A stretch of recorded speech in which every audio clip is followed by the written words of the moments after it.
Halo Sobat Tani, dimanapun kalian berada. Di kesempatan kali ini kita akan membahas atau mereview benih anggun tavi dari cap panah merah. Dan yang pertama yang akan kita bahas adalah yang pertama, ketahanan terhadap penyakit keriting daun.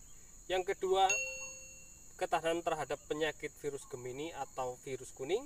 Yang ketiga, karakteristik dari tanaman anggun tavi. Oke, yang pertama langsung saja kita bahas, yaitu ketahanan terhadap penyakit keriting daun. Yang mana penyakit keriting daun ini biasanya disebabkan oleh hama-hama kutu-kutuan seperti trip, tungau, dan kutu kebul. Nah, untuk anggun tavi sendiri teman-teman, ini saya akui sangat-sangat ketahanannya sangat baik terhadap penyakit keriting daun dibandingkan generasi-generasi sebelumnya dari cap panah merah seperti Prima, benih Prima itu sangat rawan sekali terhadap penyakit keriting daun dan juga virus Gemini. Nah, oke teman-teman. Kenapa saya bisa mengatakan untuk anggun tavi ini sangat tahan terhadap keriting daun? Karena kebetulan teman-teman, lahan yang kita tanam ini berjejer dengan atau satu lahan dengan lahan CMK yang saat ini umur CMK-nya sudah 8 bulan. Yang mana biasanya kalau tanaman muda berjejer dengan tanaman yang lebih tua, maka biasanya penyakit akan cenderung pindah ke tanaman yang lebih mudah menyerang tanaman yang lebih muda. Namun kita bisa lihat untuk tanaman anggun tavi yang saya tanam ini teman-teman, dari 8 bungkus kurang lebih 640 batang, saya belum menjumpai yang namanya keriting daun. Nah, itu mengapa saya katakan untuk anggun tavi ini sangat tahan terhadap virus keriting atau penyakit keriting daun teman-teman. Jadi ini sangat memudahkan petani untuk berbudidaya dan menghasilkan produksi yang sangat maksimal.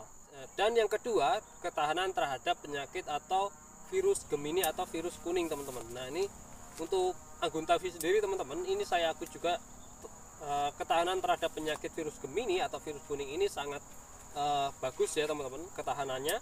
Karena dari 640 batang atau 8 bungkus kemarin yang saya tanam ini, saya hanya menjumpai sekitar 4 batang yang terkena virus Gemini. Itu pun cenderung masih mau pulih lagi teman-teman untuk atasnya. Jadi pertengahan itu ada yang kena virus kuning atau virus Gemini, kemudian untuk tunas yang ke atas itu cenderung mereka pulih ya teman-teman, hijau kembali.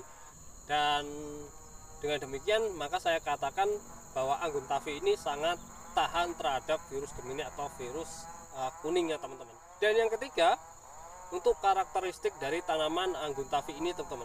Untuk anggun tavi ini ya teman-teman, karakteristiknya memiliki tunas yang sangat banyak, kemudian juga buah bagian samping itu sangat banyak. Teman-teman bisa lihat ya, bagian bawah juga menghasilkan buah-buah yang sangat super dan panjang. Nah, maka akan saya sarankan buat teman-teman yang mau budidaya atau mau tanam varietas anggun tavi dari cap panah merah ini, silakan dilakukan pruning supaya bagian bawah teman-teman itu tidak terlalu rimbun, dan akhirnya yang ditakutkan ketika bagian bawah terlalu rimbun, banyak buah yang tidak jadi teman-teman, karena terlalu lembab, sinar matahari kurang, kedua nutrisi yang kita berikan hanya habis pada tunas bagian bawah.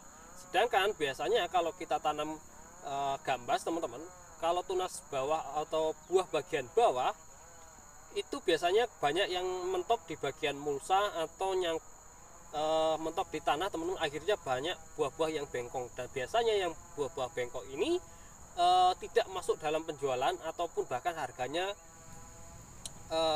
jadi harga ini ya teman-teman, sortiran teman-teman, seperti itu.